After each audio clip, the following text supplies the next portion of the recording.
Hey folks, it is a flippin' hot day today. But if you're on your way out and you're going to be in the town area, remember what I mentioned yesterday, the Laneige boutique at Ion is the only place left in Singapore that has some of these beautiful floral kits. It's a tray case that you can reuse to store makeup and everything. Right now, what it contains is the entire collection of Laneige's Rose Collector's Vault. So all the new rose-toned products that they just launched, and this bed of roses by Fleur Societe, the florist. So this box is worth $380 and it is going at $198. But there are only a few units left, so if you rush down, maybe you can get it, but I don't know if it's already out right now as we speak. So either way, the items in the makeup collection are permanent, so I'm going to swatch all these and put it on so you can have a look at the color tones and see if you want to have it or not, or pick out certain shades that you like. So let's get started. Here's a quick look at the powder products. So here's the blush. This is the shade 7 Mute Rose, and then this is IdealShadowQuad 11 in Autumn Mute. So all of them are very muted rosy tones, but that's it. I mean, this is hardly a muted tone. So I'm gonna wear it and you can see, if it's a soft color, if it's buildable, if it's like really, really intense or anything. I'm guessing that it's gonna be soft and buildable because, that's just how these textures tend to be. If you've not tried the Laneige blush duos as well, I find them really, really fun because they have a whole bunch of these in different colors, of course. You can mix, you can pick more of one color than the other, you can do a little bit of gradient to sculpt your face, and that's what it's meant for. You can do whatever you want with it. But the tones are all mostly matte. There is one which is shimmer, like a highlight and a contour, but most of the other colors are just mostly demi-matte textures.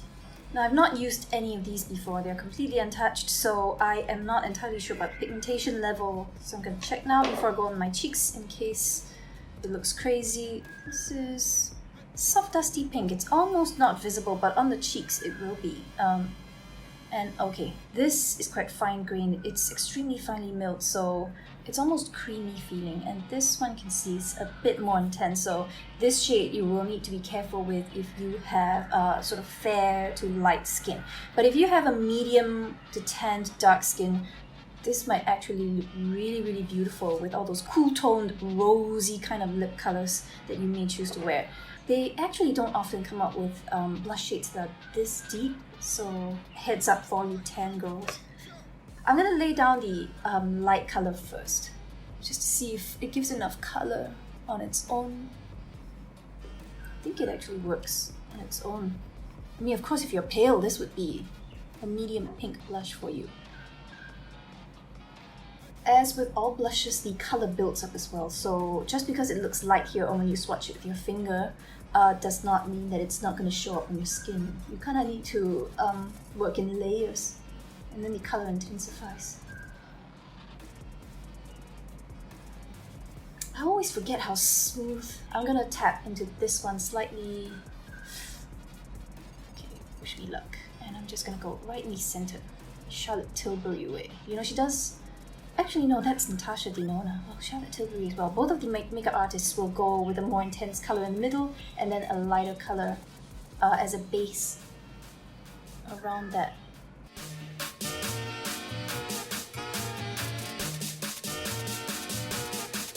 Just quite intense on the cheeks, but it's very silky. It doesn't emphasize pores at all. It just feels like running your finger over velvet. Oh my god. Okay, moving on to the eyeshadows. This beautiful quad. Let me think. What is very nice about the Laneige quads, especially in the newer range, the Ideal Shadow range, is they tend to mix in a lot of very beautiful, very soft, very silky mattes with a rich metallic and then maybe one sparkle shade, so a textured shade. And I said this before, but I always find it's like a convenient alternative. I won't say they are complete dupes, but a convenient alternative to Tom Ford's eyeshadow quads, which are of course, over $100 per pop. So if you want to own quads that are very easy to use, can pick up and go and not have to mix in a matte palette for transition colors, some metallics and some sparkle and all that, they have very, very good mixtures of shades.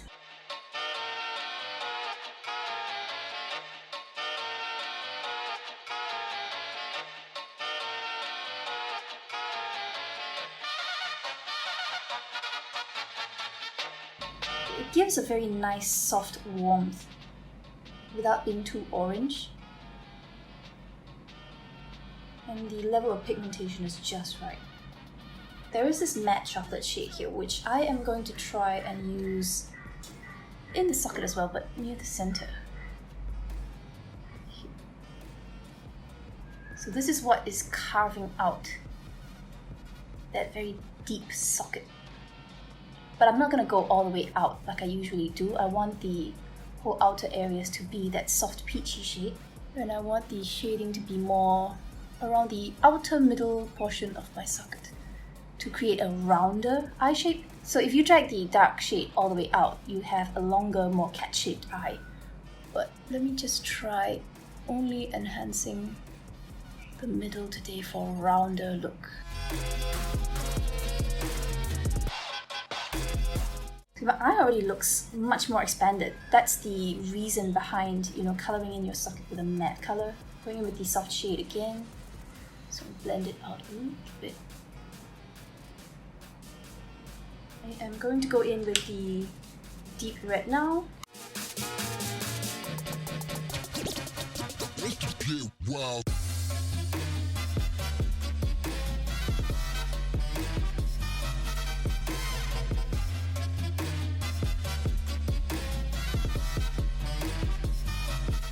I remember the first red eyeshadow that I really fell in love with was also from a Laneige palette. It was Rose Bay Garden, I think. Now the textured shade, these very often are kind of like crumbly and glittery, and they're translucent. Can you see that on my finger? And they don't go on very well with brushes. So for these textures, the crumbly, sparkly ones, I tend to go in with a finger, because that smooths and packs it in and gives it that shine a lot better. But we'll see how it goes. Oh!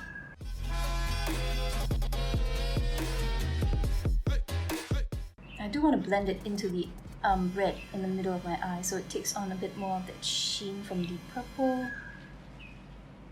Now, because my finger had a little bit of the red on it from rubbing, I am cleaning it off a little on a clean sheet of tissue, so remember to do that. Otherwise, you go in again for your second eye, and one, you mess up this shade by adding red back into it, and two, the shade that you apply is going to be different from this eye because it's stained.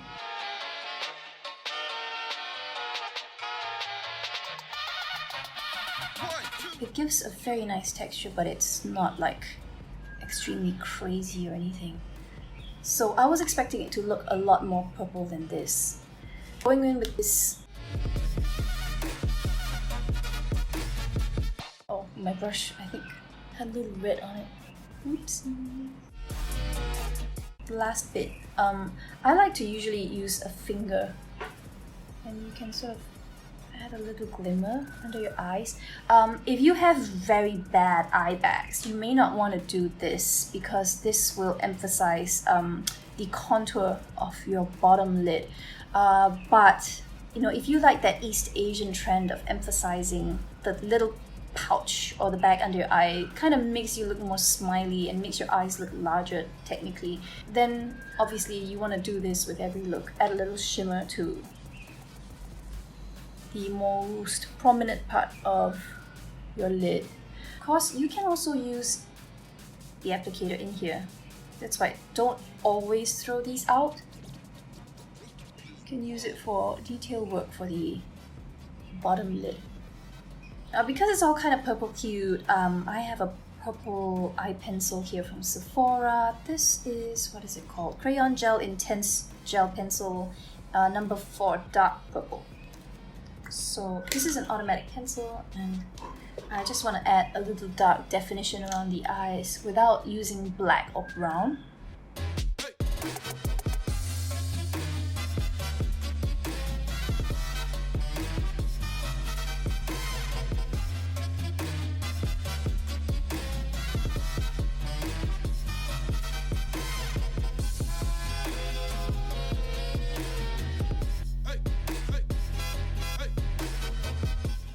The liner looks okay, but I am going to just rub in the eyeshadow a little bit. Have you seen me do this from time to time where I apply pencil or liquid liner and then I rub a finger back and forth over the line? This is to mix in a little bit of the shadow. So can you see the line is still there, but it's not so strong and not so visible anymore. I leave the wings alone, of course. You don't want to smudge things around there, but I want the pencil or the liquid liner to pick up a little bit of the red tones from the eyeshadow. This way it's a very soft look. There is still definition, obviously. You can see when I open my eyes, there's a hazy darkness there that wouldn't be there if I had not worn liner, but I don't want it to look like one thick, obvious line sometimes. I just want it to look like a hazy bit of definition around the lashes. And then of course, you go out to the outer corners and then it transits into a wing nicely. So my verdict on these two is, I love the pigmentation level. The blush is easy to use. It's so silky. It's very, very blendable. You just have to see if you like the color tones. I mean, this, if you have pale skin, would be perfect for daily wear. You can blend these two. If you have light, medium skin, you can use just this. If you have dark skin, of course, I mean, for everyone else, I'm sort of medium light right now, and I wore both of these. It's fine. I mean, it's just how heavy-handed you are with it. Just be careful with this shade if you're pale. And then for the eyeshadow palette, it is beautiful, but it will give you quite a red toned look. So I would say get this only if you are not afraid of wearing red around your eyes, because it would be quite a waste if you bought it and then only used these three colors. I mean, this is a beautiful, beautiful burgundy red. So use it. Now we are going to move on to swatch the 5 Rose collection lipsticks, and I'm just gonna put them in order, and I'm gonna swatch them in order of their numbers so that it's not confusing. The first shade is 013 Be My Rose, and this looks like a deeper rosy beige. It's got some red or brick tones in there.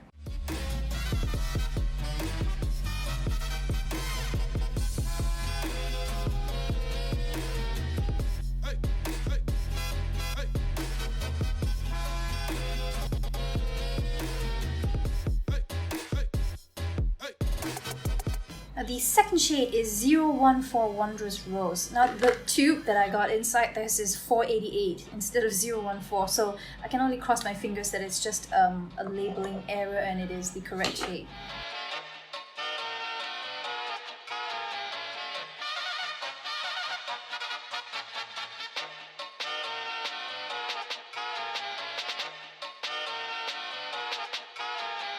The third shade is 214 Sunrise Rose, and this is a more bright coral beige shade.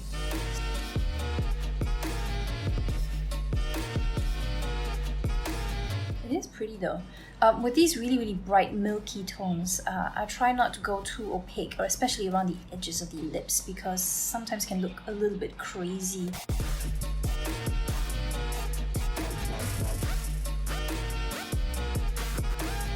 The fourth shade is 520 Autumn Rose. So you can see this is a slightly duskier shade.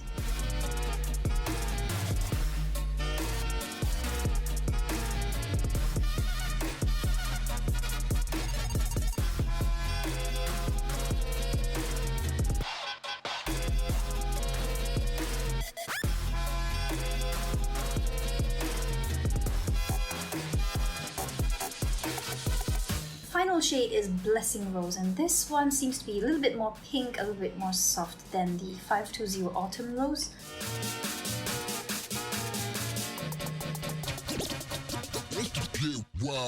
This one seems to go the best with the eyeshadow and the cheek color.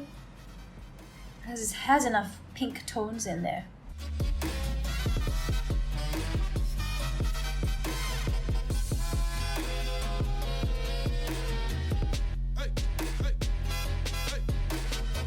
Now with the lipstick shades, I feel a lot of them are quite warm. So they are very warm, peachy, pink beiges. They are not on the cool side at all. Whereas for the blush and the eye palette, the red tones in there are very much more on the cool side. So with some of the brighter, warmer lip shades, it almost felt like they didn't quite sit with the blush and the eye palette. So if you're thinking of getting the eye palette, the cheek duo, and a lipstick to go together in one cohesive look, I would say that 521 Blessing Rose, this is the shade that would go with the eye and the cheek color.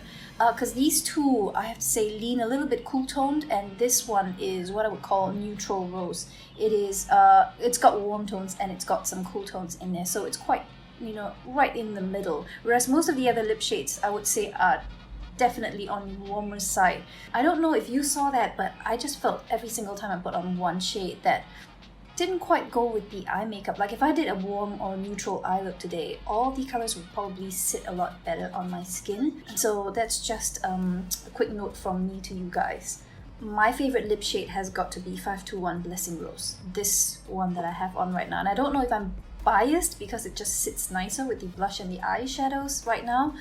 The others just clashed a little bit, I felt, at least from what I saw on the viewfinder. So all these are in the permanent collection and you can get them individually, which is why I decided to swatch everything today. You can take a look at the colors and decide if you want to grab the individual ones.